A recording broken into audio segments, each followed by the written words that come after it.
ఎవరు లేరు. మీ తల్లులు కానీ మీ తండ్రులు కానీ ఎవరు కూడా మిమ్మల్ని మీ పాపాల నుంచి రక్షించలేరు. ఒక కొంత దూరం వరకు వాళ్ళ ప్రేమ కానీ చచ్చిపోయినాక మాత్రము మనల్ని స్వర్గానికి తీసుకోబోయేది యేసుక్రీస్తు నామము తప్ప ఏ నామము లేదు. ఆయన ప్రేమ తప్ప ఏ ప్రేమ లేదు. ఆయన రక్తము తప్ప ఏ రక్తము కూడా మన పాపాన్ని కడగవేయలేదు. అందుకే నేనే రక్షణ దినమని బైబిల్ సెలవిస్తుంది. ఒకవేళ మీరు ఇంకా ఎప్పుడైనా ఆలోచించినట్లయితే ఈ లోకంలో మనం ఎప్పటికీ బ్రతుకున్నాం. ఒకరోజు చచ్చిపోవాల్సింది. చచ్చిపోయినాక వచ్చే జీవితం లక్షల వేల కోట్ల జీవితం. చనిపోయినాక జీవితం ఎప్పటికీ ఆగిపోయిన జీవితం.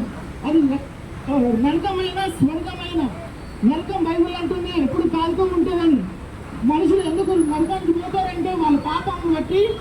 ఎవరైతే యేసుక్రీస్తు నమ్మరో వాళ్ళు నరకానికి పోతారని బైబిల్ చదివిస్తుంది. నేడే రక్షణ దినం. ఇవాళ ఒకవేళ మీకు దేవుడు మాట్లాడినట్టు అనిపిస్తున్నారంటే దేవుడు మీకు ఒక హెచ్చరిక ఇస్తున్నాడు.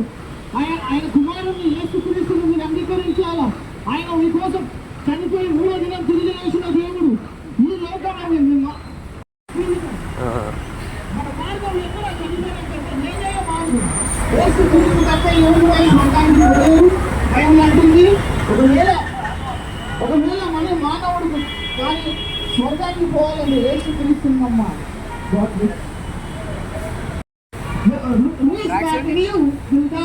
God loves you, my friend. The Bible says that Jesus said, I am the way, the truth, and the life. No one comes to the Father except through me. Believe upon Jesus. Nothing can save you. Your bank balance cannot save you. Your good names cannot save you. Your houses and fields cannot save you. Nothing can save you. Only the name of Jesus can save you from hell, can save you from your sins. Believe upon Jesus today. యేసు క్రీస్తుని నేనే నమ్మండి. ఆయన మిమ్మల్ని ప్రేమిస్తున్నాడు. ఆయన మీకోసం చనిపోయి మళ్ళా 3వ దినం తిరిగి లేచిన దేవుడు యేసు క్రీస్తు. ఆయన మిమ్మల్ని ఇవాళ హెచ్చరిక ఇచ్చేది ఏంటంటే సువార్త నీకు వస్తుంది. ఈ సందేశం నీకు వస్తుంది. ఇది విన్నాక నువ్వు నమ్ముతున్నావా లేదా అని ఒక హెచ్చరిక ఇస్తున్నారు.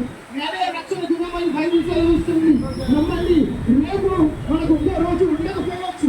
బైబిల్ అంటుంది మీ ఆస్తులు కానీ పాస్తులు కానీ మంచి పేరు కానీ ఏది కూడా పిల్లలు ఏది కూడా మిమ్మల్ని స్వర్గానికి చేర్చుకోలేదు. పాపాలు తీసుకురాగల యేసుక్రీస్తు మాత్రమే మీరు పాపాల నుంచి విడిపించగల దేవుడు. నిన్ను స్వర్గానికి తీసుకోవాలి దేవుడు యేసుక్రీస్తు. God bless you.